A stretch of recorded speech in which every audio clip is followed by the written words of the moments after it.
They are taking over housing, they are hammering businesses and fining individuals. And yet Patrick Christys of GB News risked his life to show you just how easy it would be if the government really wanted to smash these gangs. Now, if you want my personal views about any of this, check out my Off the Record channel link below. But for now, let's get into the video. In this video, express confirmation from Keir Starmer himself, which I'll show you in a minute, that the government is looking not only to build accommodation for asylum seekers, but also to, quote, take over accommodation elsewhere. But also a rather bizarre headline that says people smugglers may face having their assets frozen and being banned from entering the UK. But this was already possible. I'll explain why a bit later. And also later in the video, why small businesses are, in my view, unfairly being absolutely hammered by doing something that is not really their own fault because they are the victim of fraud as a result of people working illegally in the UK who've obviously got no right to work in the UK. And this is only going to get worse. I know there seems to be a lot of negativity lately, but I have a platform here to raise these issues. I do receive some emails criticising me for raising these issues, but as we've seen with many scandals over the years, if nobody talks about these things and nobody raises these issues, they get quietly ignored and things get much worse.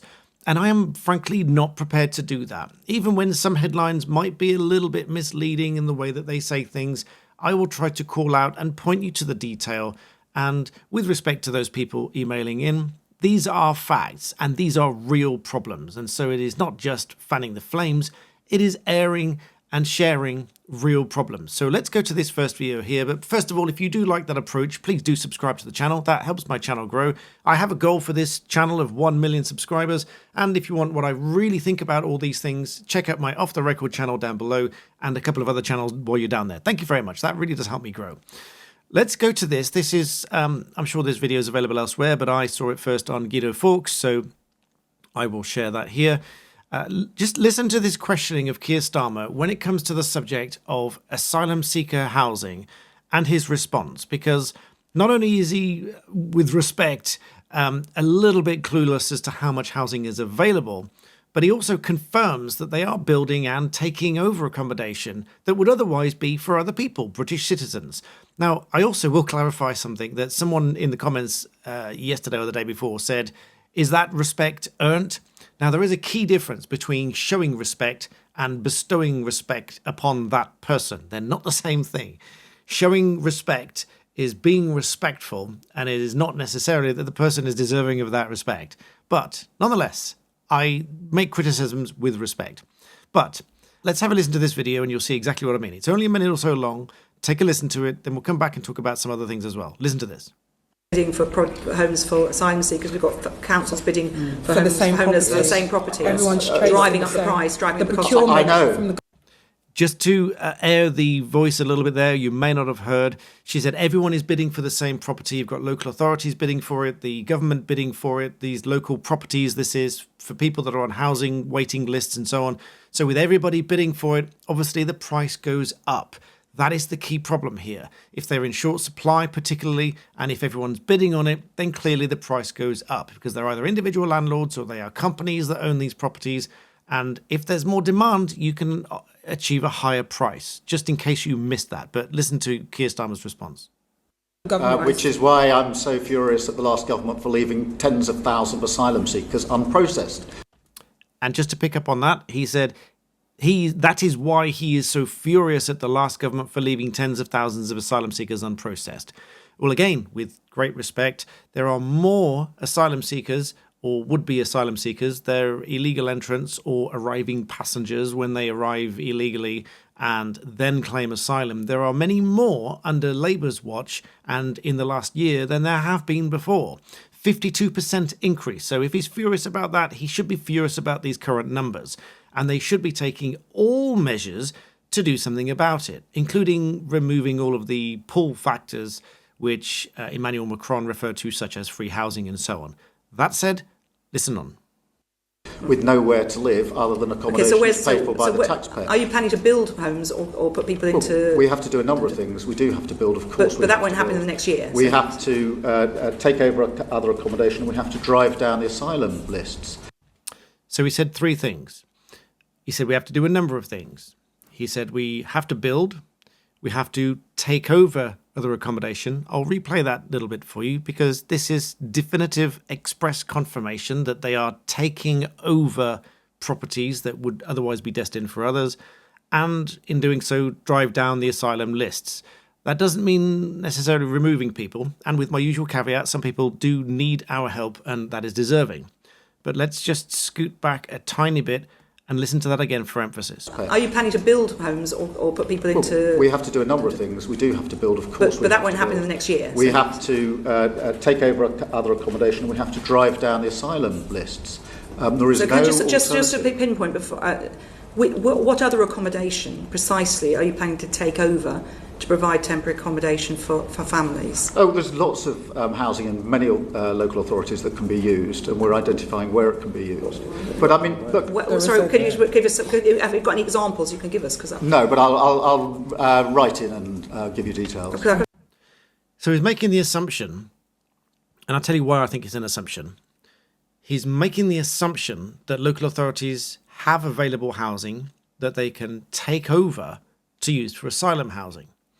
Now, the reason I say it's an assumption is if he'd done the research already, or if he'd spoken to them already, or they'd done the full schematics of it already, they'd have a list.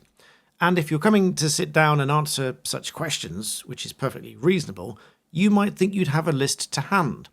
If somebody asked me a list of everything I did last week or whatever, and I knew I was being sat down by the person to answer these questions, I'd produce the list and I would tell you this, and this. And so with such an important issue of housing, what housing and where, and is it private landlords? Is it local authority owned housing? Which housing is it? You would surely have a list, but he doesn't know. So therefore, I think it's an assumption, because if he did know, he would either be able to make an example and say, for example, I spoke to X, Y, and Z local authorities, and they said that we have in the region of these number of housing available that are either owned by local authorities or landlords on a register. But he doesn't know. Listen on. I would say certainly in a number of our local authorities, I'm already picking up from around the table, there isn't a lot of spare housing available. If there were, councils would be able to be dealing with it by now. And this face that he's making here, I think, again, I emphasise, I say it with respect, but this face appears to me to be a bit of a tell when he's caught out and doesn't know what to say, because he's being put on the spot, he's being pressed about the issue, and she said, I've spoken to local authorities and they don't have spare housing. They just don't have it. Listen on.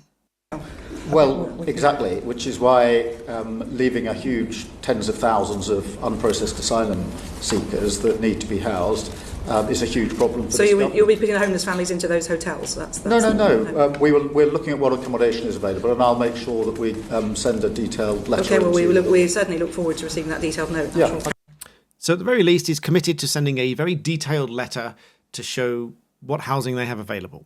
Because I frankly don't think it is available. I think they're either building houses dedicated for asylum seekers. And now if you see, I see them everywhere, if you see these spots of houses being built, one can only assume that they are destined for asylum seekers. Now, there is very much more to get to, such as the businesses that are being treated unfairly, in my view. I'll come back to those in just a moment. In other legal news, just for a moment, if you ever considered but were worried about sharing your DNA with one of these genetic testing companies for fear of data protection and losing control of your data and so on, you'd have been right to be worried, because the company 23andMe, a genetic testing company, has been fined £2.31 million for failing to protect UK users' genetic data. Reportedly, between April and September 2023, a hacker carried out a credential stuffing attack. This is where they take compromised data, piece it together with other information that they acquire, and repeatedly try to log into accounts using that information, that exploited and reused information and login credentials stolen from other breaches or available to buy by other means such as data brokers and marketers. And together with all that information, they log in and they get all of the information on you. And 23andMe was fined £2.3 million for failing to protect users' data in exactly that situation. And the way this comes about is a lot of your information is available with data brokers and marketers. And that is where one of my partners for this channel comes in, because if you want to reduce the risk of that happening to you, Incogni is a service that will contact all of these data brokers and marketers and request and require, using UK law and US law, that they remove your data from their servers, thus reducing the likelihood that you'll fall victim to one of these attacks. Of course, if it's truly stolen data and a true hack, nothing can prevent that. But you can certainly mitigate the risk of that by requiring that these data brokers remove your data, which has been collected from companies that you've probably bought things from legitimately in recent years. Thus, your information is then no longer available to be sold by them to people that might have nefarious intent and try to log into these accounts and get hold of your information. Of course, as they're a partner to my channel, I get you a great discount, which is 60% off the annual plan using the code BlackBelt. I'll put the link on screen and in the description below. 60% off the service is a whopping discount. You can use multiple email addresses and they will contact hundreds of these data brokers. You'll get access to a dashboard. It will provide you the updates on the progress, who's been contacted, who's complied, who hasn't. And then if someone doesn't, then it gives you a ground to take them to court over it. But the dashboard will keep you up to date with how many of these companies have removed your data. And it is staggering. Hundreds and hundreds of companies confirm that they have your data and they're in the process of removing it. So check out Incogni, and I'm very grateful to them for sponsoring this video. So back to the stories and the news of the thing. Now, the first thing that I find really strange is this headline here. People smugglers face having their assets frozen and being banned from entering the UK. This is what we call a sanctions list. If someone ends up, or a company ends up on a sanction list, then it becomes unlawful for a bank or for anyone else to engage with them. That's why if you've opened a business account in the last year or two, there are a dozen questions. Do you bank with anyone in this country? Or do you bank with this organization, etc.? And if you do, they won't deal with you because they cannot even at arm's length be seen to be dealing with certain countries and certain companies, etc. But this sanctions list and the powers have been around for a long time under the Sanctions and Anti-Money Laundering Act 2018. And there are many aspects within this act and associated bits of law that allow them to make sanctions and seize assets and so on. So this has been around for some time, and if they haven't been looking into that so far, then I'm quite surprised. And I have to absolutely take my hat off here to Patrick Christys for quite literally risking his life for the reporting that he's doing for GB News here. So all credit to GB News for supporting him and for Patrick to going out and doing this reporting. But in this video here, he's going out in Calais to the lorry parks where would-be illegal migrants are trying to hop on the back of a lorry. Patrick says this is an underreported area of the illegal migration crisis where people are trying to make it onto the back of a lorry here. But also, I'll link this video below, but also in a rather shocking video here, this is a short, Patrick actually made contact with one of the people's smugglers who put him in touch with somebody who was going to walk him from where you can see on the video here, behind those trees and towards a boat where he would then make his way to the UK if he was making his way into the UK. Take a look at this. It might quite shock you what is said to him, but listen to this. Smuggler, he's now calling me. Here we go. Let's see what he has to say. There we go. Hello? Hello. How are you? You understand? What's that? After. Oh, really? Okay. I have photo you. Understand? So you're threatening me. So you are a human trafficker, aren't you? After. Why do you do it? You said me police, yeah? Well, we have your phone number and the face of the man that you sent to help me illegally cross the channel. So we're going to report you to the police. Yes, we are. I'll link this video below as well. But what this shows, which Patrick has quite clearly demonstrated here with GB News, how easy it was for him to get in touch with these people smugglers and the chap that would have taken him physically to the boat to cross the channel illegally. If it is that easy for a reporter, with great respect to the reporter, I mean, it takes effort and travel and risking your life and courage and so on, but so I'm not detracting from that, but if it is that easy to get in touch with a people smuggler to then be able to buy your way onto a boat with the assistance of the chap that arrived and then make your way across the channel to the UK illegally, why on earth is it taking the government so long to do something about it? If it's so easy for reporters to do this, and they're not making any secret of it, really, they are now reporting on it. And it's not the first time they've been out there reporting it. But if it's so easy, why are they not doing it? They claim to be smashing the gangs, and yet they're not smashing anything. They are literally allowing this to happen day after day. And in fact, if you again look back at the last 7 days worth of small boat arrivals, this doesn't include yesterday, but hundreds and hundreds and dozens of boats arriving in the UK.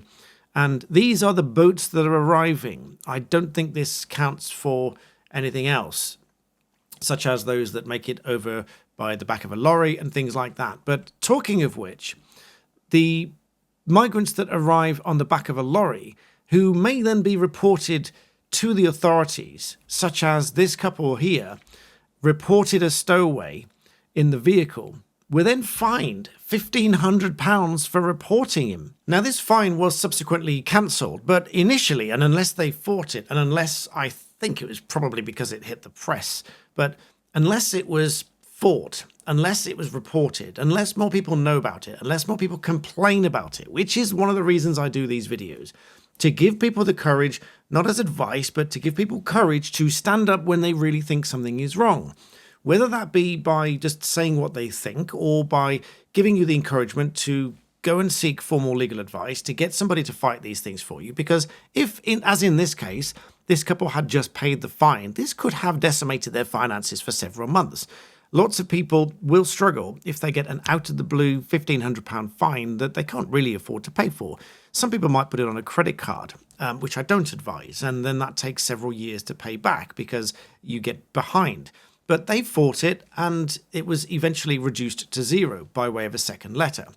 However, this is not necessarily quite as easy for businesses, because this chip shop owner, traditional British business chip shop owner here in Surrey, these Surrey chip shop staff were left terrified by an immigration raid, and now ministers are calling on lower penalties for small businesses, because this owner was given a £40,000 fine for hiring people illegally. Now, that wasn't a case of they were looking for somebody cheaper and illegal to hire as against a British worker. Oh no, this was quite different.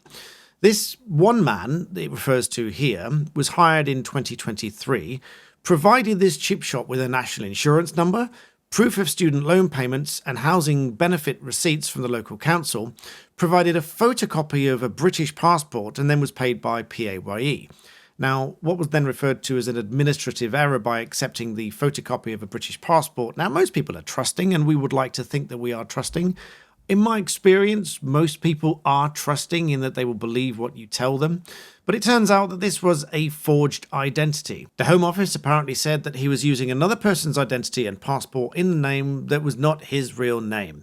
All of the documents he provided matched the name on the passport, which suggests quite a sophisticated cover-up in the background. He said here, "It wasn't done deliberately. We owned up as soon as we found out." He said, "We told them what happened, but we were given no right to defend ourselves." In correspondence they sent to The Guardian, the Home Office told him that the national insurance number, student loan, housing benefit are not proof of the individual's right to work in the UK. So this owner here, this business owner, trying to maintain and run a business within the UK, whilst all businesses are struggling with the increased employer national insurance as it is, he's trying to run a business here and gets slapped with a huge fine. This £40,000 fine came in, and he had two choices. He was given two choices: pay within 21 days for a 30% discount, bringing it down to £28,000, or object to the decision and fight it. Now, inherently, I think this is unfair as well. From a legal perspective, it's not, it's just the procedure, but morally, ethically, and realistically, this system and reality that I've talked about before, I think this is unfair, because if it's £40,000 otherwise, but you get a 30% discount bringing it down to £28,000, this is a little bit like plea bargaining, but for fines. If he objected to the decision because he was to say this is just not fair, because if it's escaped by now, it's a strict liability offence, civil offence, to hire somebody who has no right to work in the UK. So it doesn't matter if you knew about it or not. I think that should change, personally. I'll talk more about that on my Off the Record channel. I'll link below. But if he were to fight it and object to it and then try to overturn it, then he was advised that the costs and the fine might soar to £80,000. So he opted to pay the reduced amount of £28,000 because otherwise it might end his business. Now, looking at the statistics here, the bit highlighted in yellow, from July 2024 to March of this year, the Home Office issued 1,508 civil penalties because people were hired working illegally and had no right to work in the UK. Now, this is only going to get worse because if someone is sophisticated enough to come into the UK and have no right to be here, then it makes logical common sense that they are also going to try to work here illegally because they will want to work, they want to earn money, but they're not allowed to work, they're not allowed to earn money unless and until that they have their refugee status settled. Now, many people I've seen online make the argument, surely we should just allow them to work then. But then, of course, they are then competing for British jobs. Just as in the first half of the video, they are also competing for British housing. Now, I don't think that is fair to the British people, but again, I'll talk more about that with my views on that on my Off the Record channel link below. These are the competing arguments. On the one hand, we could just make it legal for them to work here, so there is no illegal working, so that these businesses are not at risk, and therefore they are earning their keep as opposed to living here for free, in free accommodation, free food, and so on. Or we do something else. So there are different schools of thought here. Let me know what you think, respectfully, in the comment section below. But these, I think, are crazy stories that show the absolute reality of what is going on here. And so with that, please do leave me your thoughts and comments in the box below. Please do subscribe. Let's hit 1 million subscribers by the end of this year. I thank you for watching, and I'll see you next time.